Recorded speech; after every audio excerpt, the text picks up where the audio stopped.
কোন কাজ বা আমলগুলো বেশি পছন্দনীয় যার কারণে আল্লাহ স্বয়ং মুস্কি হাসেন। এবং আরেক হাদিসে আছে, যার আমল দেখে আল্লাহ রাব্বুল আলামিন হাসেন, আল্লাহ রাব্বুল আলামিন তাকে অবশ্যই জান্নাত দেন এবং জাহান্নাম থেকে মুক্ত ঘোষণা করেন।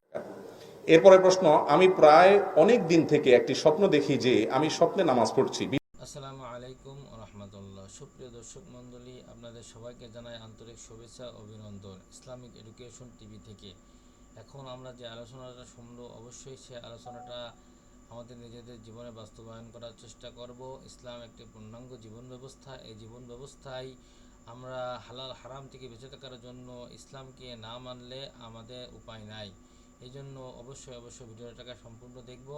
আর ভিডিওটা ভালো লাগলে অবশ্যই চ্যানেলটাকে সাবস্ক্রাইব করে দিবেন, লাইক কমেন্ট শেয়ার করে। আমি অনেকবার তওবা করেছি, প্রত্যেকবারই ভঙ্গ হয়েছে, তাহলে কি আমি মুনাফিক হয়ে গেছি? বিভিন্ন এলাকায় অসুখ বিসুখ যাতে কম হয়, বার্ষিক সিন্নি, খোদাই সিন্নি, মহরমের সিন্নি নামে বিভিন্ন সিন্নি করা হয়, এগুলো করা কতটুকু বৈধ? মহিলাদের জন্য তালিম জায়েজ জানি, কিন্তু বর্তমানে মহিলারা যে সন্তান সংসার রেখে 2-3 দিনের জন্য তালিমে চলে যায় দূর দূরান্তে, এটা ইসলামের দৃষ্টিতে কতটুকু বৈধ? না, বিশেষ উদ্দেশ্য ছাড়া ফেসবুক বা মেসেঞ্জারে 3 বার কবুল বলি, তাতে কি আল্লাহর দরবারে বিয়ে কবুল হয়ে যাবে? এতে কি কোনো গুনাহ আছে?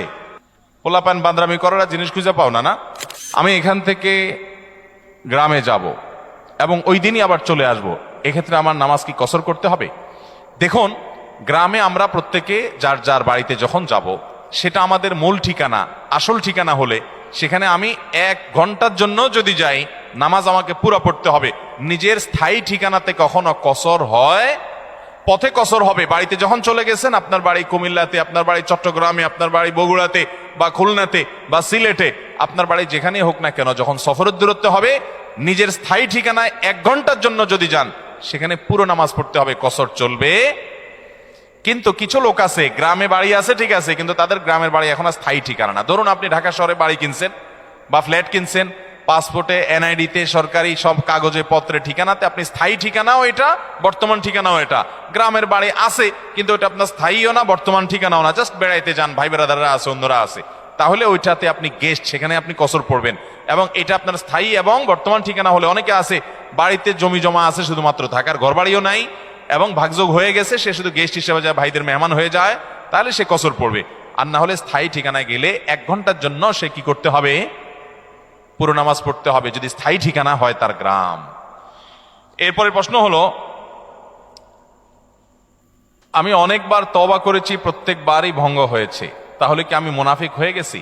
না ভাই, তওবা হওয়ার পর তওবা ভেঙে যাওয়াটা অস্বাভাবিক নয়। আপনারা খুশি হবেন শুনে, আমাদের রব আল্লাহ রাব্বুল আলামিনের একটা গুণবাচক নাম হলো তাওয়াব। কি নাম ভাই? তাওয়াবের মানে জানেন? আল্লাহু আকবার। রিপিটেডলি, বারবার যিনি বান্দার তওবা কবুল করেন।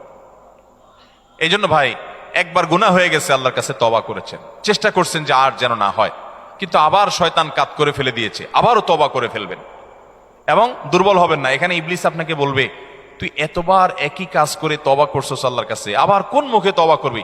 থাক, বাদ দে। আপনার তওবা থেকে দূরে সরাবে। এটা হলো শয়তানের সবচেয়ে বড় অস্ত্র। কখনো নিরাশ হওয়া যাবে না। তওবা আগের বারের চাইতে পরের বারটা আরো স্ট্রং করবেন, যে ঠিক আছে আগের বারটা তওবা আমি দুর্বল ছিল, এটাকে আরো স্ট্রং করব, চেষ্টা করবো না ইনশাআল্লাহ। তাহলে তওবা বারবার করতে হবে, বারবার করতে হবে। ভেঙে গেলে আরো শক্ত, হার্ডলি তওবা করতে হবে, নিজের প্রতি নিজে শাসন চালাতে হবে, এভাবে ইনশাআল্লাহ সামনে আগাইতে হবে। ভারতবর্ষের একজন কবি বলেছেন, আরে ইয়ে কুস্তি তো হয় অমর ভর কি, কবি ও দাবালে কবি তু দাবালে। ইবলিসের সাথে তোমার এই লড়াই তো সারা জীবনের। কখনো ইবলিস তোমাকে কাত করে ফেলে দিবে, তোমার দ্বারা গুনাহ করায় ফেলবে, আবার কখনো চোখের পানি ফেলে কেঁদে কেটে আল্লাহর কাছে একান্তে। ভাইরা, কিছু নির্জন সময় কাটানো দরকার। আমাদের কোনো নির্জন সময় নাই। নির্জন সময় হলে ওই মোবাইলে আমরা ঢুকে পড়ি, মোবাইল টোবাইল বন্ধ করে ফেলে দিনে রাতে 24 ঘন্টার ভিতরে 5 ওয়াক্ত নামাজের পরে আগে যে কোনো সময় অন্তত 2-4-5টা মিনিট একটু চিন্তা ভাবনা করবেন, একটু নিজের হিসাব মিলাবেন, আল্লাহর সাথে কথা বলবেন। আজকে একটা গুনাহ হয়ে গেছে, আজকে একটা কাস্টমার মহিলা আসছে, তার সৌন্দর্য দেখে তাকে নিয়ে বাজে চিন্তা জল্পনা কল্পনা করেছি, নোংরামি করেছেন, গুনাহ কাজ করেছেন। কোনো কাস্টমার এসেছে, তার সাথে ফাঁকি ঝুঁকি দিয়েছেন, 2 নম্বরই করেছেন, মিথ্যা কথা বলেছেন, কিনা দর এত আছে বলেছেন, আসলে এত আসে নাই। এই যে মিথ্যা বলেছেন কয়টা টাকার জন্য, এই টাকা দুনিয়াতে থেকে যাবে, মিথ্যাটা আপনার আমলনামা যুক্ত হয়ে আখিরাতে যাবে। এইসব কথা চিন্তা করে আল্লাহর কাছে চোখের পানি ফেলে একান্তে, আল্লাহ করে ফেলেছি আজকে শয়তানের পালায় পড়ে, আল্লাহ খেয়াল ছিল না, আপনি মাফ করে দেন। মালিক, আপনি মাফ না করলে কিয়ামতের ময়দানের শাস্তি হবে ভয়াবহ। দুনিয়াতে আপনি ছেড়ে দেন, আল্লাহ মাফ করে দেন, মাফ চায়া দুনিয়া থেকে ওইটাকে নিষ্পত্তি করেন, একটু চোখের পানি ফেলেন, সেজদায় পড়ে যান, 2 রাকাত সালাতুত তওবা নামাজ পড়ে আল্লাহর কাছে মাফ চান, এরপরের দিন আরো স্ট্রং করেন। এভাবে আপনি লড়াই চালাতে থাকবেন। আরে এই কুস্তি তো হয় অমর ভর কি, কবি ও দাবালে কবি তু দাবালে। শয়তান গুনাহ কমা আপনার দ্বারা করায় সে জিতে যাবে, আর আপনি তওবা করে চোখের পানি ফেলে গুনাহ মাফ করিয়ে তারপরে আপনি শয়তানের উপরে জিতে যাবেন। তওবা করতে থাকবো তো ইনশাআল্লাহ। তওবা করতে কখনো ক্লান্ত হবেন, তওবা অব্যাহত রাখবেন, অনবরত রাখবেন। দুনিয়াতে কোনো ফেরেশতা মানুষ নাই, সবাই গুনাহ করে। এর মধ্যে সবচেয়ে উত্তম মানুষ হলো গুনাহ করার পর যে নিজের ভুল বুঝতে পারে, নিজেকে শাসন করে সংশোধন করে সে তওবা করে মাপ চায়। মনে রাখবেন, যে ব্যক্তি তওবার শর্ত আদায় করে তওবার শর্ত কি? তওবার শর্ত হলো যে কাজটা করেছি গুনার কাজ, এটার জন্য নিজেকে নিজে শাসন করলাম, কেন আমি এত নিকৃষ্ট কাজ করলাম, আল্লাহ আমার প্রতি কত ইহসান করেছেন, কত অনুগ্রহ করেছেন, আমার জীবনে কত বিপদ এসেছে, আল্লাহ উদ্ধার করেছেন, তাহলে আমি কেন এই গুনার কাজটা করলাম? নিজেকে শাসন করা, ভবিষ্যতে না করার পরিকল্পনা করা, লজ্জিত হয়ে চোখের পানি ফেলে আল্লাহর কাছে মাপ চাওয়া, এই কাজটা যদি আপনি বারবার করেন, আপনি নিশ্চিত থাকতে পারেন আপনার তওবা দিন দিন আস্তে আস্তে স্ট্রং হবে এবং একটা সময় আপনি গুনাহ ছাড়তে পারবেন ইনশাআল্লাহ। এই জন্য তওবা কখনো ছাড়া যাবে, যতবারই তওবা ভাঙুক, তওবা আরো স্ট্রং করে করতে হবে। এরপরে প্রশ্ন হলো, কেউ কালো জাদুগ্রস্ত হয়েছে এমন যদি জানতে পারে তাহলে তার করণীয় কি? এ বিষয়ে আমরা বিভিন্ন জায়গায় প্রশ্ন পাই, ভালো করে শুনে রাখেন। বিশেষ করে আপনারা পুরান ঢাকার কাছাকাছি এলাকার মানুষ, পুরান ঢাকায় সবচেয়ে বেশি, চট্টগ্রামে প্রচুর পরিমাণে আছে। আমাদের দেশে এখন ব্ল্যাক ম্যাজিক, কালো জাদু যেটাকে আমরা বলি, এই কালো জাদু টোনা এগুলো এই পরিমাণ বাড়ছে। আমি সারা দেশে ঘুরে বেড়াই, শত শত হাজার হাজার মানুষের প্রশ্ন আমার কাছে আসে। প্রতি সপ্তাহে এভারেজ আমার কাছে অন্তত 25 থেকে 30 হাজার প্রশ্ন মানুষের আমার কাছে আসে আলহামদুলিল্লাহ। শুধুমাত্র শুক্রবারের লাইভে আমাদের 15 থেকে 20 হাজার 1 ঘন্টার মধ্যে প্রশ্ন আসে। এই হাজার হাজার প্রশ্ন নিয়ে আমরা কাজ করি। মানুষের অবস্থা আমি জানি প্রশ্নগুলোর মাধ্যমে। এই দেশে প্রতিটা ঘরে ঘরে ব্ল্যাক ম্যাজিকের রুগী আছে। আল্লাহ যাকে বাঁচাইছে তারা ভিন্ন, কিন্তু আমি দায়িত্ব নিয়ে বলতে পারি ম্যাক্সিমাম ফ্যামিলিতে ব্ল্যাক ম্যাজিকের রোগী ভরা, আমরা টেরও পাচ্ছি না। ছোট পোলাপান অস্বাভাবিক চিল্লাচিল্লি, অস্বাভাবিক দুষ্টামি, ওই দুষ্ট জিনের উপদ্রব অথবা ব্ল্যাক ম্যাজিক। অসুস্থ, কোনোভাবে ভালো হচ্ছেন না, বহু ট্রিটমেন্ট করছেন, চেক আপ করেছেন, ডায়াগনোসিস হচ্ছে না। সবসময় নিশ্চিত না, কিন্তু অনেক ক্ষেত্রেই এগুলা ব্ল্যাক ম্যাজিকের রোগী হওয়ার সম্ভাবনা। আপনারা দেখবেন ফেসবুকে ইদানিং এই উৎপাত বেশি বাড়ছে। বিভিন্ন পোস্টের কমেন্টে দেখবেন পোস্টার দিয়া প্রচার করে তান্ত্রিক অমুক কামরূপ কামাখ্যা থেকে প্রশিক্ষণ প্রাপ্ত। দেখছেন নি? এগুলো হলো শয়তানের খালাতো ভাই, সাক্ষাৎ খালাতো ভাই।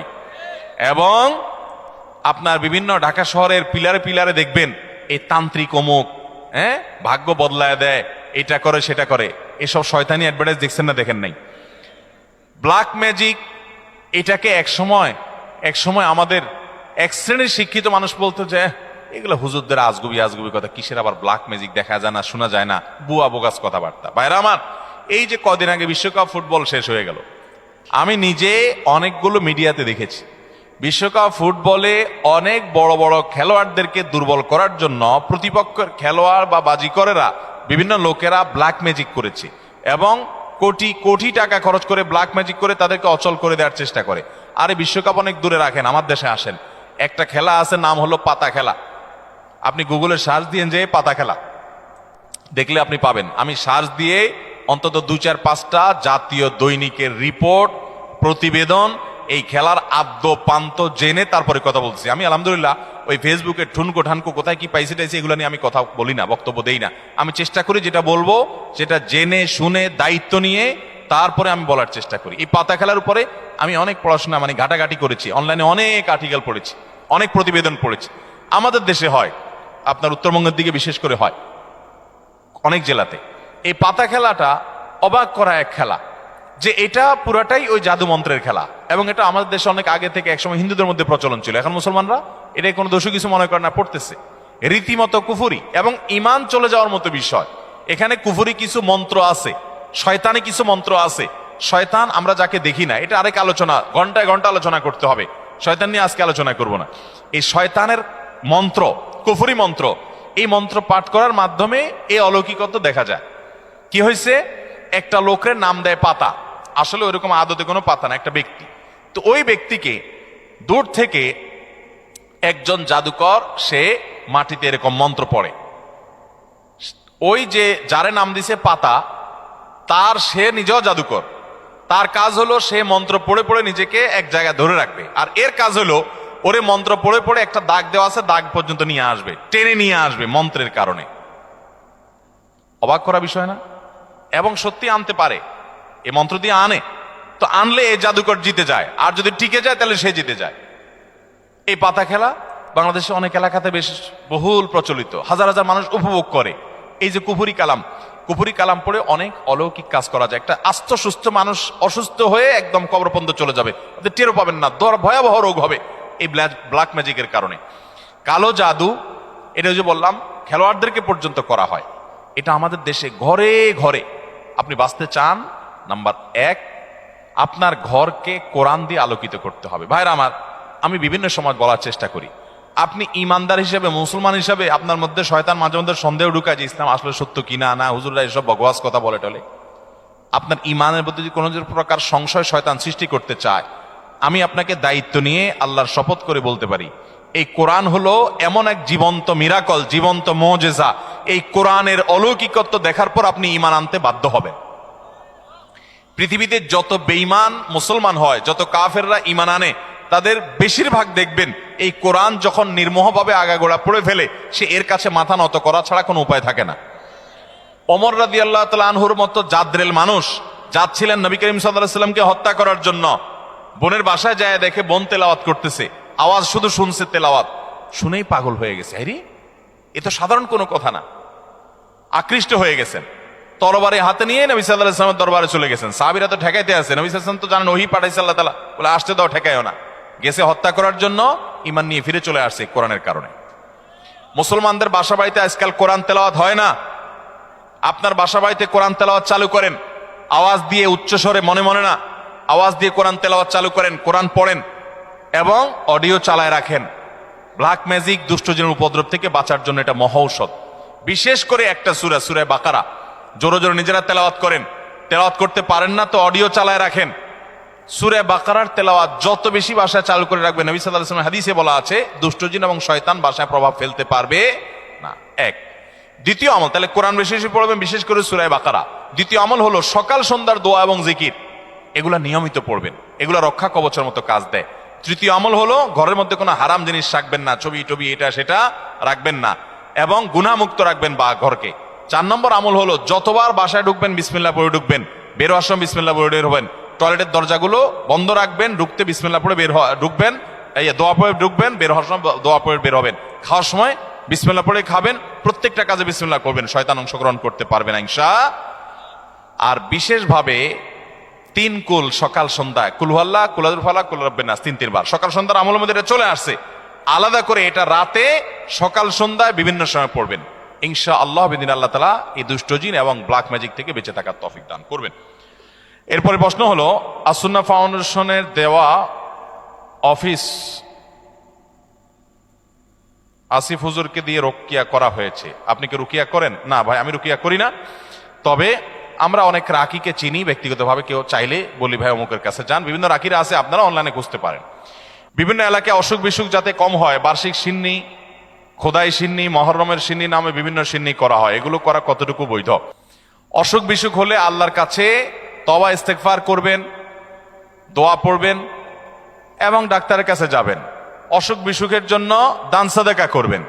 কিন্তু এই যে আপনার সিন্নি দেওয়া মানে হলো, ধরেন আপনার এই উপলক্ষে মিলাদের আয়োজন করলেন, নবী করিম সাল্লাল্লাহু আলাইহি ওয়াসাল্লাম বা সাহাবা একরাম কেউ এরকম অসুখ বিসুখ হলে, বিপদ আপদ হলে এরকম কোনো কাজ করতেন বলে আমাদের জানা নাই। বিধায় খেয়াল রাখতে হবে যে এগুলা কোনো সুন্নাহ সম্মত আমল না।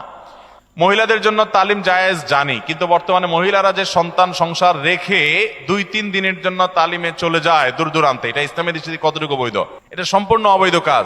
অনেক জেলাতে আছে মহিলারা স্বামীর সংসার রেখে অনেক দূরে চলে যায় আরেক জেলাতে, এবং এইসব তালিমের জন্য মহিলাদেরকে যারা ফুসলায়, সংসার রেখে ছেলে মেয়ে রেখে চলে যায়, তারা বলে আরে আল্লাহর নির্দেশ বড় না স্বামীর নির্দেশ বড়, রাখো তোমার স্বামীর নির্দেশ মানা লাগবে না। তো আল্লাহ কি তোমার আরেক জেলা যাওয়ার নির্দেশ করছে? কোথায় কোরআনে বলছে যে অমুক জেলা যাও? এগুলো সব শয়তানের বুঝ। স্বামী অথবা বাবা, বড় ভাই, অভিভাবকের নির্দেশ বাদ দিয়া মাহরাম ছাড়া যদি আরেক জেলা সফর করে, আরে মাহরাম ছাড়া তো হজ করা পর্যন্ত জায়েজ নাই। এক সাহাবী জিহাদে যাবে নবী সাল্লাল্লাহু আলাইহি সাল্লামের সাথে, নবী সাল্লাল্লাহু আলাইহি সাল্লাম যখন শুনছেন ওনার স্ত্রী হজ করতে যাবে, বলছেন যে তোমার জিহাদে যাওয়া লাগবে না, যাও তোমার স্ত্রীর সঙ্গ দাও, কারণ তার সফরে মাহরাম হিসাবে তুমি তার সাথে থাকতে হবে। বিধায় এই তালিমের নামে এক জেলা থেকে আরেক জেলা মাহরাম ছাড়া যদি এরকম যায় তাহলে সেটা জায়েজ হবে না, গুনাহ হবে। এরপরে প্রশ্ন হলো, ভুল করে বা রাগের মাথায় যদি কসম করি, কিন্তু পরে দেখা গেল আমি যেটা কসম করেছি যে আমি এটা কখনোই করব না, কিন্তু সেই কাজটা আমি বাধ্য হয়ে করে ফেললাম, তাহলে এই ক্ষেত্রে আমার করণীয়, এই ক্ষেত্রে আপনার করণীয় হলো কাফফারা দিবেন। কসমের কাফফারা হলো হয় 10 জন মিসকিনকে খাদ্য দান করবেন, আর না হলে 3 দিন রোজা রাখবেন, বাস, তাহলে কসমের কি হয়ে যাবে? কাফফারা হয়ে যাবে। আল্লাহর কাছে কোন কাজ বা আমলগুলো বেশি পছন্দনীয় যার কারণে আল্লাহ স্বয়ং মুস্কি হাসেন? আল্লাহ রাব্বুল আলামিনের হাসিটা তার শান অনুযায়ী কেমন সেটা আল্লাহ ভালো জানেন, তবে হাদিসে বিভিন্ন বর্ণনা থেকে আছে যেটি হয়, বিশেষ করে শীতের সময় যখন কনকনে ঠান্ডা শীত উপেক্ষা করে কেউ যখন উঠে নামাজে দাঁড়িয়ে যায়, নবী করিম সাল্লাল্লাহু আলাইহি সাল্লামের হাদিসে লেখা আছে যে আল্লাহ রাব্বুল আলামিন বান্দার এই আমলটা দেখে হেসে দেন। এবং আরেক হাদিসে আছে যার আমল দেখে আল্লাহ রাব্বুল আলামিন হাসেন, আল্লাহ রাব্বুল আলামিন তাকে অবশ্যই জান্নাত দেন এবং জাহান্নাম থেকে মুক্ত ঘোষণা করেন। এজন্য শীতের দিনে ফজরের নামাজ, তাহাজ্জুদের নামাজের গুরুত্ব অন্য সময়ের চাইতে অনেক বেশি। আমি একজন যুবক, আমরা অনেক সময় মজার ছলে বা বিয়ের উদ্দেশ্যে না, বিশেষ উদ্দেশ্য ছাড়া ফেসবুক বা মেসেঞ্জারে 3 বার কবুল বলি, তাতে কি আল্লাহর দরবারে বিয়ে কবুল হয়ে যাবে? এতে কি কোনো গুনাহ আছে? পোলাপান বান্দরামি করার জিনিস খুঁজে পাও না? না, অনেক পোলাপান এগুলো করে। এমনকি এই যে নাটক সিনেমাতে অনেক সময় অভিনয়ের অংশ হিসাবে এগুলো করে না অভিনেতারা, এদের মধ্যে কেউ যদি মুসলমান হয়, কারো যদি আল্লাহর প্রতি বিশ্বাস না থাকে তার কথা ভিন্ন, বেঈমান নিয়ে আমাদের আলাপ নাই। যে মুসলমান, যে আল্লাহর প্রতি ঈমান আছে, তার জানতে হবে নবী করিম সাল্লাল্লাহু আলাইহি সাল্লাম বলেছেন সালাতুন জিদ্দুহুন্না জিদ্দুন ওয়া হাজলুহুন্না জিদ্দুন, 3টা বিষয় সিরিয়াসলি করলে যা হবে, দুষ্টমি, রসিকতা, অভিনয়, মজা করে করলে তা হয়ে যাবে কাহিনী বড় খতরনাক, বড় জটিল। অতএব আপনি দোস্ত দুষ্টামি করে কোনো ক্লাসমেট মেয়েকে বললেন অন্য 2-3 দোস্তের সামনে যে আমি ওরে বিয়ে করলাম, এবং সেও অ্যাডাল্ট, আপনিও অ্যাডাল্ট, 2জন সাক্ষীও আছে। আর বিশেষ করে নাটকে যেটা হয় যে অভিভাবক অনেক সময় থাকে, যদি সত্যিকারের অভিভাবক থাকে, ওখানে তো সব বকওয়াস অভিভাবক। মেয়েদের তো বিয়ে অনেক আমাদের মতো মেয়েদের বিয়ে অভিভাবক ছাড়া হয় না, কিন্তু হানাফি মাযহাব অনুযায়ী অভিভাবককে জরুরি না, যদি অ্যাডাল্ট হয়ে যাবে তাহলে সেক্ষেত্রে হানাফি মাযহাবের আলোকে এই বিয়ে হয়ে যাবে। 2জন সাক্ষীর সামনে শুধু বলছেন প্রস্তাব, সে বলছে কবুল, দুষ্টামি করে বলছেন, বস, কাহিনী খতম হয়ে গেছে। কথা বুঝেন নাই? খুব জটিল একটা বিষয়। ঠিক তালাকের বিষয়টাও এরকম। আপনি বলবেন যে হুজুর আমি তো আসলে তালাকের উদ্দেশ্যে বলি না, আমি তো ভয় দেখানোর জন্য বলছিলাম, কাম হয়ে যাবে, এরপর আর এসব বলে লাভ হবে না। অতএব এগুলো সাবধানে করতে হবে। আল্লাহ আমাদেরকে এই সমস্ত বিষয়, হেয়ালিপনা, দুষ্টমি, এগুলো থেকে বেঁচে থাকার তৌফিক দান করুন, সব জায়গায় ফাজলামি না। আমাদের নবী হযরত মুহাম্মদ সাল্লাল্লাহু আলাইহি সাল্লামকে না সৃষ্টি করলে নাকি আল্লাহ তাআলা কোনো কিছু সৃষ্টি করতেন না, এটা কতটুকু সত্য? এরকম একটা হাদিস আছে, কিন্তু সেই হাদিসকে মুহাদ্দিসগণ, হাদিস বিশারদ, বিশ্লেষকগণ এই হাদিসকে জাল হাদিস হিসাবে চিহ্নিত করেছেন। এর সনদ বিশুদ্ধতার সূত্রে বর্ণিত নয়। লাউলা খলিকতু লামা খলিকাতিল আফলাক, নবী সাল্লাল্লাহু আলাইহি সাল্লাম যদি সৃষ্টি না হতেন আসমান জমিন সৃষ্টি হতো না। ভাইরা আমার, নবী সাল্লাল্লাহু আলাইহি সাল্লামের মর্যাদা বলার জন্য মিথ্যা হাদিস বলার কোনো দরকার নাই। আল্লাহ তাআলা তার নবী সাল্লাল্লাহু আলাইহি সাল্লামকে, তার হাবিবকে এমনি মর্যাদা দিয়েছেন, তার জন্য ভুয়া হাদিস বানানোর কোনো দরকার। তিনি সকল নবী রাসূলদের মধ্যে শ্রেষ্ঠ, তাকে আল্লাহ মেরাজে ডেকে নিয়ে সম্মানিত করেছেন, তাকে আল্লাহ তাআলা কিয়ামতের ময়দানে হাউজে কাউসার দান করবেন, তার শাফাআত হবে সবচেয়ে বড় শাফাআত, শাফাআতে কুবরা, তাকে আল্লাহ তাআলা কত মর্যাদা দিয়েছেন। অতএব ভুয়া ভিত্তিহীন হাদিস বলার দরকার নেই। বুখারীর হাদিসে আসছে, তিনি বলেছেন লা তুতরুনি কামা আতরাতিন নাসারা ইবনে মারইয়াম, খ্রিস্টানরা ঈসা আলাইহিস সালামের মর্যাদা বেশি বলতে গিয়ে ওনাকে আল্লাহর সন্তান বানায়া ঈমান হারা হয়ে গেছে, তোমরা আমার মর্যাদা বলতে গিয়ে এরকম সীমা লঙ্ঘন করবা না। এরপরে প্রশ্ন হলো, মোষ ধোয়া পানি পান করলে নাকি হারাম হয়, আসলে হাদিসে এমন কিছু আছে কিনা?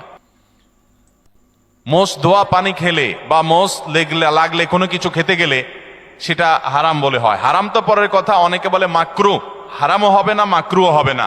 কারণ মোষ যদি থাকে আর পানি যদি আপনি খেতে যান তো একটু আধটু লাগবেই লাগবে, যত ছোট থাকুক একটু হইলেও লাগবে। এখন যদি বলেন যে না আমি লাগাবো না, তাহলে মোষ বড় রাখতে হবে অনেক, এবং সে মোষ কিছু একটা দিয়ে চিমটি দিয়ে ধরে উঠায় ধরে তারপর খাইতে হবে। এছাড়া তো আমি কোনো উপায় দেখি না। কারণ যদি ছোট ছোট মোষ হয়, পানি খাবে না আর লাগবে না, তাহলে ঠোঁট ধরে উঠে রাখতে হবে।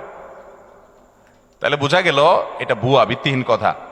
মোষ যদি লেগে যায় ইচ্ছাকৃত, তো মোষ ধোয়া পানি, মোষ ধোয়া খানা, মোষে লাগলে সেটা খাবেন না আপনি। কারণ হলো সেটা তো আর পরিষ্কার করে অনেক সময় জীবাণু থাকতে পারে, ধুলাবালি থাকতে পারে। ইচ্ছাকৃত যদি এটা করেও না কেউ, কিন্তু অনিচ্ছাকৃত যেটুকু লেগে যায় এটার কারণে হারাম তো দূরের কথা, মাকরুহ হবে না। এটা ভিত্তিহীন কথা। কথা বুঝাতে পারছি? কোন মত করে বলে শুনছে এই ফতোয়া যে মোষ ধোয়া পানি খাইলে গুনাহ হয়, মাকরুহ হয়। এই জন্য সে মদ খাওয়ার সময় তার মোষ বড় ছিল, উঠায় ধরে মদ খাইতো। যে মদ খাওয়ার সময় যদি মাকরুহ হয়ে যায় তাহলে তো আল্লাহ নারাজ হয়ে যাবে। এই জন্য সে মোষ উঠায় নাকি মদ খাইতো। আল্লাহ জানে সত্য না মিথ্যা, ঘটনা শুনছি আমরা অনেক ছোটবেলা থেকে। তো যাই হোক, তো মোষ ধোয়া পানি খেলে বা কিছু খেতে গেলে, মোচে লেগে গেলে আসলে কোনো গুনাহ হবে না। দাদার নামে নাতির নাম রাখা যাবে কিনা?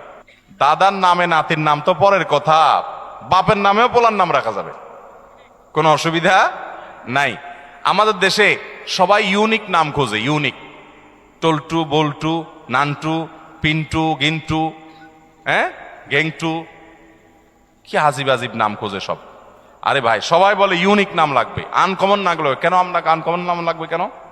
শুনেন, সৈয়দ আবুল হাসান আলী নদভী রহমতুল্লাহ আলাই ভারতবর্ষের সবচেয়ে বড় আলেমদের একজন ছিলেন এবং মুসলিম বিশ্বের নোবেল খ্যাত কিং ফয়সাল অ্যাওয়ার্ড পুরস্কার, এটা সারা বিশ্বে, বিশেষ করে এই ভারতবর্ষে অল্প কয়েকজন মানুষ পাইছে, এর মধ্যে উনি একজন ছিলেন। অনেক বড় পণ্ডিত মানুষ ছিলেন। সারা ওয়ার্ল্ডের বড় বড় ইউনিভার্সিটি, অক্সফোর্ডের মতো ইউনিভার্সিটি, বড় ইউনিভার্সিটিগুলোতে অতিথি লেকচার হিসেবে তিনি লেকচার দিতেন এবং মদিনা ইউনিভার্সিটির উপদেষ্টা পরিষদে ছিলেন অনেক শুরু থেকে। অনেক বড় ব্যক্তিত্ব ছিলেন সৈয়দ আবুল হাসান নদভী রহমতুল্লাহ আলাই। এ আল্লাহর বান্দা, তার পরিবারে কয়েকজন বাচ্চার নাম, কয়েক ভাই, একই ফ্যামিলিতে কয়েকটা ছেলে হয়েছে, সবগুলোর নাম রাখছে মোহাম্মদ। তাহলে একটা মুসিবত না? 4 ভাইয়ের নাম যদি মোহাম্মদ হয়, কোন মোহাম্মদ ডাক দিলে কোন মোহাম্মদ আসবে? এই জন্য পার্থক্য করার জন্য নাম দিচ্ছে মোহাম্মদ আউয়াল, মোহাম্মদ সানি, মোহাম্মদ সালেস, মোহাম্মদ রাবে। অর্থাৎ মোহাম্মদ ফার্স্ট, মোহাম্মদ সেকেন্ড, প্রথম মোহাম্মদ, দ্বিতীয় মোহাম্মদ, তৃতীয় মোহাম্মদ। তৃতীয় মোহাম্মদ বললে একজন আসে, চৌথ মোহাম্মদ আসলে আরেকজন আসে। এটা বলার উদ্দেশ্য হলো যে একই নাম আমাদের দেশে অনেককে আমরা নাম চাই, হুজুর একটা নাম দেন, তো বলি ভাই সবচেয়ে উত্তম নাম আব্দুল্লাহ, আব্দুর রহমান হাদিসে আসছে। সবচেয়ে সুন্দর নাম কি নাম? আব্দুল্লাহ। এবং কিয়ামতের ময়দানে মানুষকে নাম ধরে ডাকা হবে। পোলার নাম টল্টু রাখবেন তো আপনাকে আল্লাহ তাআলা ডাকবেন, ও টল্টুর বাপ আসো। কেমন লাগবে জিনিসটা? আল্লাহর বান্দা, নামের মধ্যেই তাওহীদ, নামের মধ্যেই ইমানের শিক্ষা থাকবে। আল্লাহর বান্দা আব্দুল্লাহ, আব্দুর রহমান। তো অনেককে নাম দিলে বলে কি, ভাই এটা আমাদের ফ্যামিলিতে আছে। কার নাম? বলে আমার বোনের ননদের ছেলের নাম। বোনের ননদের ছেলের নাম। তো তোমার বোনের ননদের ছেলে আর এই ছেলে জীবনে কয়বার একত্র হবে? এসব বকওয়াস চিন্তা করতে মাথায় আসে। এমনকি কাছাকাছি ফ্যামিলি থাকলে অসুবিধা নেই, ভালো নামগুলো দেখে দেখে রাখতে হবে। যাই হোক, বাপের নাম এবং ছেলের নাম পর্যন্ত আরবে অনেক দেশে এক নাম আছে। তো দাদার নামে নাতির নাম রাখাতে কোনো অসুবিধা, আবার মেয়ের নাম মায়ের নামে রাখতেও কোনো অসুবিধা। অনেকে রাখে না, এটাকে ভিন্ন চিন্তা। সেটা হলো যে মেয়েকে নাম ধরে ডেকে, কথার কথা মায়ের নাম ফাতেমা, এখন মেয়ের নামও যদি আমি ফাতেমা রাখি তাহলে একসময় বলবো ফাতেমা এদিকে কেন করছিস বেয়াদব ফাতেমা কোথাকার, তখন মার প্রতি অসম্মান হয় কিনা। এরকম ভক্তি কোথায় চলে গেছে চিন্তা করছেন? এটা বলে অতিরিক্ত সতর্ক থাকা। ওই যে একটা গল্প শুনছিলাম একবার, যে এক লোক সেলাই করতেছে, জামা কাপড় কিছু একটা সুই দিয়ে সেলাই করতেছে। তো এরকম সে নিচে সেলাই করতেছে, জানে সেলাইয়ের দোকান আছে, কেউ সেলাই করে। আরেকজন দোতলায় শুয়ে রয়েছে, তো দোতলায় সে ফ্লোরে শুয়ে রয়েছে, তো একটু পরপর সে মাথা উঠে ফেলা এরকম। তো আরেকজন বলে এরকম কেন করো? বলো যে নিচে সেলাই করতেছে এরকম করে, সতর্কতার মাইন নেই, যদি মাথা লেগে যায়। অতি সতর্ক হইতে হইতে কোন লেভেলে গেছে চিন্তা করছেন? যদি এরকম কেউ করে পাগলামি, তো সেটা যেরকম হাস্যকর হবে, ঠিক এটাও এরকম হাস্যকর হবে। আপনার ছেলের জন্য, আপনার মেয়ের জন্য সুন্দর নাম রাখবেন। আপনি অতিরিক্ত সতর্ক হয়ে আমি মেয়ের নাম যদি ফাতেমা রাখি, আমার মার নামও ফাতেমা, তাহলে মেয়েরে ফাতেমা বলে আয়সা যদি কখনো বকাঝকা দিই, তাহলে আমার মার নাম, মার প্রতি বেয়াদবি হবে। এত ভালো ভালো না, এটা অতিরিক্ত ভালো, অতিরিক্ত ভালো ভালো না। অতএব মা বা বাবার নামে ছেলে বা মেয়ের নাম রাখাতে কোনো অসুবিধা নাই। এবারের হজের খরচ গত বছরের চেয়েও অনেক বেশি, এটা কি স্পষ্ট জুলুম নয়? ভাইরা আমার, হজের খরচ গত বছর ছিল স্মরণকালের সবচেয়ে ভয়াবহ খরচ। আমি নিজেও গেছি। 6 লাখ টাকা প্রায় লেগে গেছে। এবছর হলো প্রায় 7 লাখ। 6 লাখ 80 না 75,000, 83,000, তাহলে 7 লাখের মতো প্রায়। গত বছর ছিল প্রায় 6 লাখের মতো। এই যে পার্থক্যটা হয়েছে, এটা মূলত রিয়াল ডলারের দাম বাড়ার কারণেই হয়েছে। কারণ হলো গত বছর হজের সময় রিয়ালের দাম ছিল 24 টাকা, 23 টাকা, এরকম 22, 23, 24 এই রেঞ্জের মধ্যে ছিল। এই বছর রিয়ালের দাম কত এখন? 28, 29, 30 টাকা। তাহলে 5 টাকা করে রিয়ালের প্রতি যদি দাম বাড়ে, সবকিছুই তো সেখানকার খরচ, অতএব বিশাল বড় একটা অংশ এখানে বেড়ে গেছে। এটা একটা বাস্তবতা। তবে সৌদি গভর্নমেন্টের কাছে আমাদের আবেদন থাকবে যে তারা হজের ক্ষেত্রে যেন আরেকটু দয়া এবং মায়া প্রদর্শন করে। কারণ মুআল্লিম ফি যেটা অন্য সময় সামান্য ছিল, সেটা গত বছর মাঝে 2-3 বছর করোনা গেল, গত বছর সেটা ডাবল না জানে ট্রিপল, কয়েক গুণ সেটা বাড়াই দিস। আমি গত বছর হজে যাওয়ার সময় চিন্তা করছি যে যেটা বোধ হয় 2,000-এর নিচে ছিল, ওইটা 5,000, 6,000 টাকা, 6,000 রিয়াল, টাকা না, সৌদি রিয়াল, তার মানে 1 লাখ প্লাস। এটা মুআল্লিম ফি।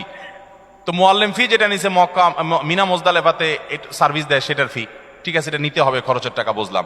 তো আগে যেটা ছিল ধরেন 2,000-এর ঘরে, সেটা হঠাৎ করে 6-7,000-এর ঘরে চলে গেল, 3 গুণ, এত বেশি, এত হাজার রিয়ালের ঘরে চলে গেল। আমি মনে করছি এবার বোধ হয় হজে নিয়া জামাই আদরে রাখবে মনে হয়, এত টাকা যেহেতু নিছে, তাহলে বোধ হয় খুব আদর যত্ন করবে।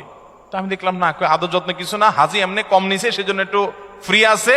শুধুমাত্র মিনা মুজদালেফা আরাফাতে টয়লেটের নিচে স্ল্যাব বসাইছে, যেটা আগে প্লাস্টিকের ছিল, ব্যাস। আমি আর দৃশ্যমান কোনো পার্থক্য দেখলাম না, বাস। এটার কারণে বা আর যেগুলো আছে সেগুলো উল্লেখযোগ্য এমন আহামরি কিছু না, মানে এটার কারণে অন্তত 3 গুণ টাকা বৃদ্ধি হবে বা 3-4 গুণ হয়ে যাবে, অনেক গুণ বৃদ্ধি হয়ে যাবে, এরকম কোনো বিষয় না। এরপরে আসুন, বিমান ভাড়া সম্ভবত এই বছর কত, 2 লাখ বোধ হয়, 2 লাখের মতো ধরছে। কল্পনাই করা যায় না, যারা বিভিন্ন দেশ সফর করেন তারা জানেন।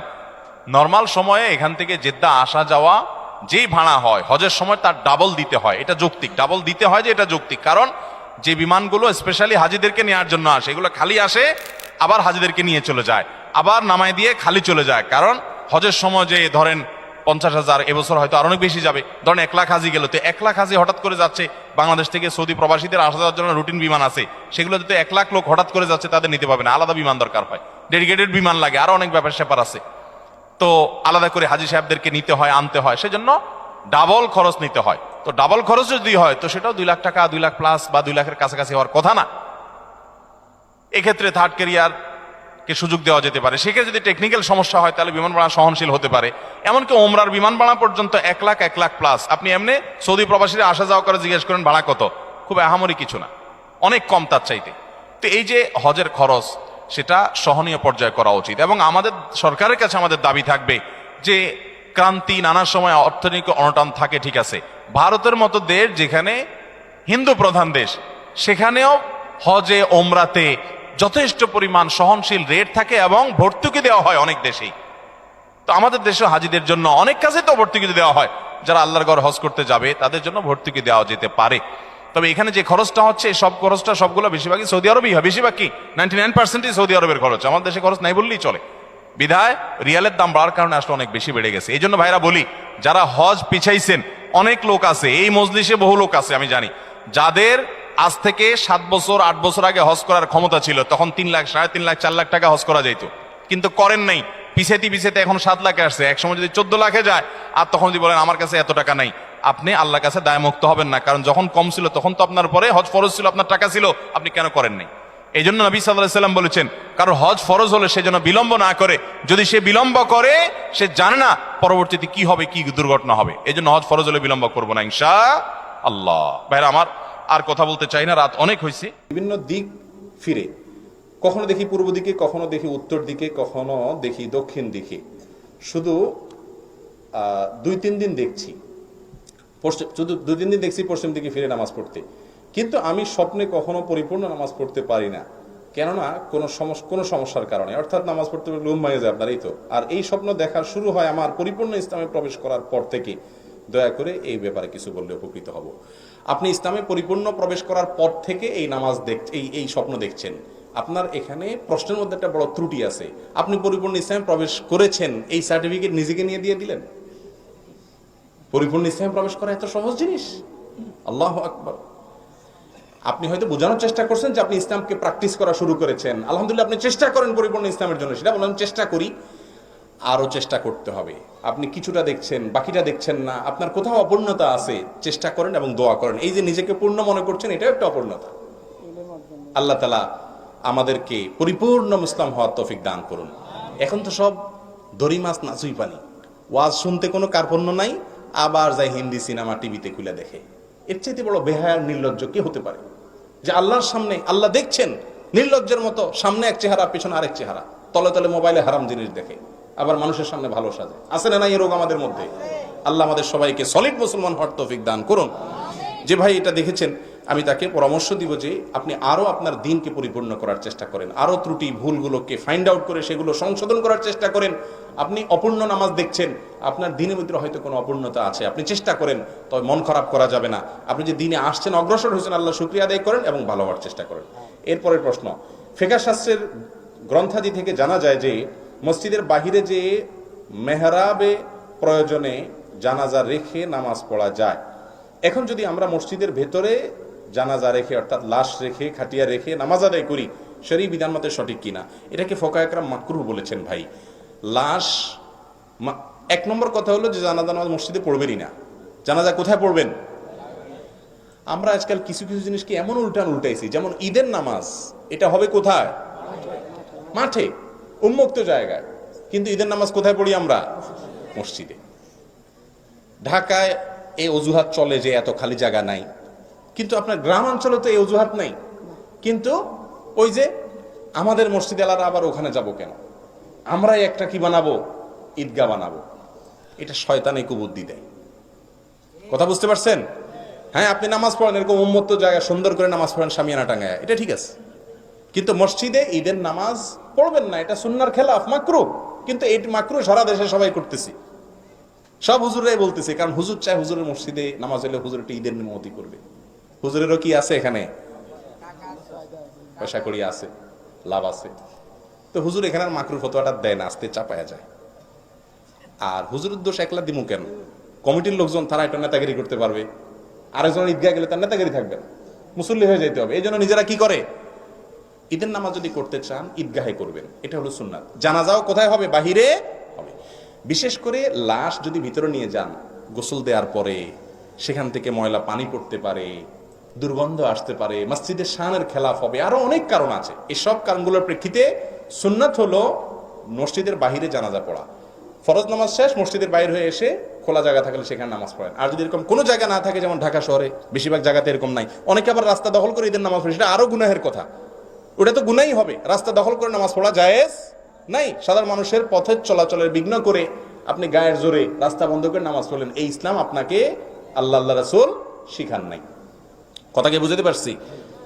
মানুষের ক্ষতি করে নামাজ পড়া জায়েজ নাই। রাস্তাঘাট বন্ধ করে, রাস্তার মালিক কে? একজন মানুষ যেতে পারে, ইমার্জেন্সি রোগী নিয়ে যেতে পারে, আপনি বন্ধ করে দিলেন রাস্তা নামাজের জন্য, না, এই ইসলাম আমাদেরকে শিখায় নাই। মসজিদে পড়তে হবে, সেক্ষেত্রে ওটার চাইতে মসজিদে পড়া উত্তম। এখন জানাজার লাশ মসজিদের সামনে রেখে, সৌদি আরব এসে মসজিদগুলো এরকম, আমাদের দেশে অনেক মসজিদ এখন ঢাকা শহরে হয়ে গেছে, ম্যাক্সিমাম মসজিদ এরকম এখন, যে মসজিদের মেহরাবের সাইড দিয়ে আপনার পশ্চিমে কেবলার দিকে আপনার একটা ছোট দরজা থাকে, ওই বাহিরে লাশটা থাকে, দরজাটা খুলে দেয়, ইমাম সাহেব ওখানে দাঁড়ায় নামাজ পড়ে। মুসলিমরা মসজিদের ভিতরে আছে, কিন্তু লাশ কোথায় আছে? বাইরে আছে। এভাবে পড়লে আর মাকরুহ থাকবে না। তারপরে উত্তম হলে এসব বেজাল না করে ডাইরেক্ট কোথায় নামাজ পড়া? মাঠে নামাজ পড়া। 4, মাযহাব সহি কিনা, মাযহাব মানা শিরক কিনা, কোরআন হাদিসের আলোকে জানতে চাই। না ভাই, মাযহাব মানা শিরক হবে কেন? মাযহাব মানা যদি শিরক হয়, তাহলে জান্নাত খালি থাকবে, তাহলে জান্নাত খালি থাকবে। কারণ ইমাম নববী, হাফেজ ইবনে হাজার আসকালানি, অনেক বড় বড় মুহাদ্দিস, ফুকাহা, মুফাসসির, যাদের প্রায় বেশিরভাগই কোনো না কোনো মাযহাবের অনুসারী ছিলেন। এখন মাযহাব মানলে যদি শিরিক হয়ে যায়, তাহলে তো আর জান্নাতে কোনো লোকজন পাওয়া যাবে না, জান্নাত খালি থাকবে। কথা বুঝাতে পারছি? তবে ইসলাম আমাদেরকে সব সময় বলে আমরা কোরআন এবং হাদিসের অনুসরণ করব। কার অনুসরণ করব? কোরআন এবং হাদিসের অনুসরণ করব, ওলামা একরামের অনুসরণ করব, কিন্তু সেটা আলা বাসিরাতিন, সেটা আলা দালিল। যে কোনো আলেম যা বলবে তার কথা শোনা শুরু করবেন, এটা না।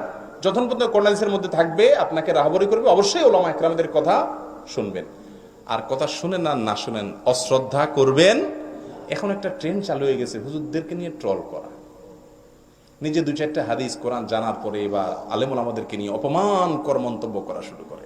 এ রোগ তৈরি হয়েছে কি হয় নাই সবার মধ্যে? হুজুররা একজন একজনে করে, এবার অনুসারা বলে আমরা বসে থাকুন কেন, আমাদের হুজুর যখন করে আমরাও করি।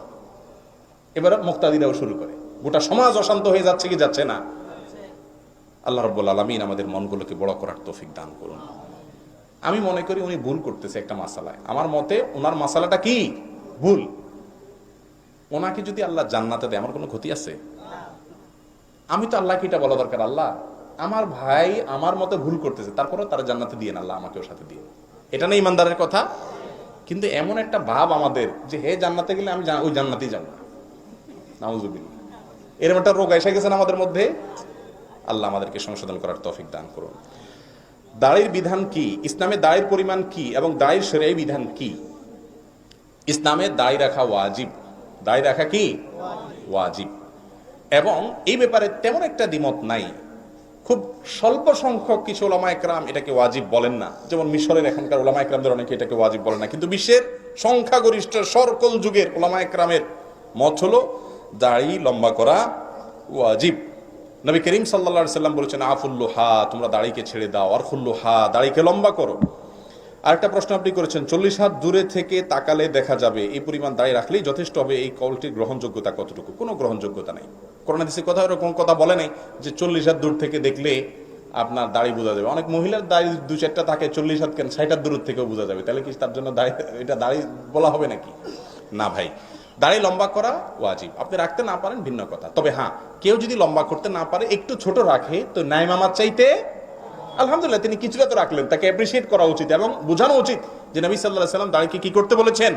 ছেড়ে দিতে বলেছেন, লম্বা করতে বলেছেন। আল্লাহ আমাদেরকে তৌফিক দান করুন। এরপরের প্রশ্ন হলো পালক পুত্র ও কন্যার ব্যাপারে শরীয়তের বিধান জানতে চাই, দয়া করে উত্তর দিবেন। খুবই গুরুত্বপূর্ণ একটা প্রশ্ন। পালক পুত্র এবং পালক মেয়ে রাখা এটা জায়েজ না নাজায়েজ কাজ? সবাই চুপ। জায়েজ কাজ। পালক পুত্র পালক কন্যা রাখা কি জায়েজ কাজ। তবে একটা বিরাট সমস্যা আছে, সেটা হলো আপনি যদি কোনো ছেলেকে ছোটবেলায় এনে লালন পালন করেন, পালক পুত্র বানান, বা কোনো মেয়েকে পালক কন্যা বানান, মরণের আগ পর্যন্ত কখনো বলতে পারবেন না এটা আমার ছেলে, এটা আমার মেয়ে। কথা কি বুঝাতে পারছি? আল্লাহ রাব্বুল আলামিন কোরআনে কারীমে বলেছেন উদউহুম লিআবাইহিম হুয়া আকসাতু ইনদাল্লাহ। একদম পালক পুত্র সম্পর্কে আয়াত নাজিল হয়েছে। রাসূল করিম সাল্লাল্লাহু আলাইহি সাল্লামের একজন পালক পুত্র ছিল, তার নাম ছিল কি? যায়েদ ইবনে হারিসা রাদিয়াল্লাহু তাআলা আনহু। সাহাবীরা বলা শুরু করে দিত যায়েদ ইবনে মুহাম্মদ। সবাই ডাকা শুরু করছে কি? মুহাম্মদ সাল্লাল্লাহু আলাইহি সাল্লামের ছেলে যায়েদ। আরে উনি তো বাপ, তো হারিসা বাপের নাম, মুহাম্মদ সাল্লাল্লাহু আলাইহি সাল্লাম তোমার বাপ না, তাহলে পালক বাপ। সঙ্গে সঙ্গে আল্লাহ আয়াত নাযিল করলেন খবরদার উদউহুম লিআবাইহিম, পালক পুত্রকে যে জন্ম দিয়েছে সেই বাবা যেখানেই থাকুক না কেন তার পিতৃত্বকে স্বীকার করতে হবে, বলতে হবে এটা অমুকের ছেলে, যিনি লালন পালন করেছেন তার ছেলে বলা যাবে। কিন্তু আমাদের দেশে কি হয়, 100% বলতে গেলে যারা একটা ছেলে লালন পালন করেই একটু বাপ ডাকটা শোনার জন্য, ঠিক না ঠিক? মা একটু মা ডাকটা শোনার জন্য, যে আমারে আল্লাহ ছেলে মেয়ে দেয় নাই, তো একজন গরিবের বা অন্য একজনের বা কোনো খালার একটা সন্তান বা অন্য ভাইয়ের একটা সন্তান নিয়ে আসে, কেন? একটু বাপ ডাকলে দিলটা শান্তি হবে, মা ডাকলে দিলটা শান্তি হবে। ভাইরা আমার, আল্লাহ রাব্বুল আলামিন আপনাকে যে সন্তান দেয় না, আপনার কষ্ট হচ্ছে, এর বিনিময়ে যদি জান্নাত দিয়ে দেন, তাহলে আপনার এই প্রজেক্টটা লস প্রজেক্ট না লাভের প্রজেক্ট? আল্লাহু আকবার। এজন্য মা ডাক বাপের নাম শুনতে গিয়ে হারাম কাজ করবেন না। আমরা লালন এই পালক পুত্র আর পালক কন্যা রাখি ধান্দায়। কিসে ধান্দায়? ধান্দাটা কি? আমার ছেলে নাই, আমার একজন ওয়ারিশ হইল, পরে নকল ছেলে বানাই দিব, নকল মেয়ে বানাই দিব, এই না ধান্দা? আর ইসলাম বলে অবশ্যই ছেলে মেয়ে লালন পালন করবেন, গরিবের ছেলে মেয়েকে লালন পালন করবেন, কিন্তু উদ্দেশ্য হবে কোনো ধান্দায় না, সওয়াবের উদ্দেশ্যে। যে একজন গরিব মানুষ তার ছেলেটাকে লালন পালন করতে পারতেছে না, ঠিক আছে, ওটার দায়িত্ব আমি নিলাম, ওর পড়ালেখা খাওয়া দাওয়া সব দায়িত্ব আমি নিলাম। একজন ইতিম, তার বাবা মারা গেছে, এতিমের দায়িত্বভার গ্রহণ করে নবী সাল্লাল্লাহু আলাইহি ওয়াসাল্লাম বলেছেন আনা ওয়াকাফুল ইয়াতীমি কাহাতাইন, এই দুই আঙ্গুল যেরকম পাশাপাশি, আমি এবং ইতিমের যে দায়িত্ব নেবে সেই দুই আঙ্গুলের মতো থাকবে। ইয়েতিম থাকবে আর কোনো দায়িত্ব নেওয়ার লোক থাকবে না, এটা একটা এলাকার মানুষের জন্য লজ্জার বিষয়। আরবদেরকে দেখেছি, আমি 10টা বছর ছিলাম সৌদি আরবে, সৌদিয়ানদেরকে দেখেছি যে কোনো ইয়েতিম বাচ্চা পেলে তারা পাগল হয়ে যেত কে দখল করবে কার আগে, তার দায়িত্ব নেওয়ার জন্য। কারণ জান্নাতে শুধু যাওয়া না, নবীর সঙ্গে জান্নাতে থাকা যাবে। চেষ্টা করবেন তো ইনশাআল্লাহ। অতএব পালক পুত্র পালক কন্যা রাখা জায়েজ আছে, কিন্তু সেটা তাদের বাপ ডাক মা ডাক শোনার জন্য না। মনে রাখবেন, পিতৃত্ব এবং মাতৃত্ব সারা পৃথিবীর সকল সম্পদের বিনিময়ে কেনা যাবে। ওই বাচ্চাকে যিনি জন্ম দিয়েছেন, যিনি গর্ভধারণ করেছেন, আপনি তাকে লালন পালন করতে পারেন, তাই বলে ওর মায়ের জায়গা ওর বাপের জায়গা কখনো আপনি দখল করতে পারবেন না। ওর বাপ বাপ থাকবে, ওর মা মা থাকবে, সেটা কখনো পরিবর্তন হওয়া, মা বাপ কি পরিবর্তনশীল বিষয়? যাবে না। মনে থাকবে তো ইনশাআল্লাহ।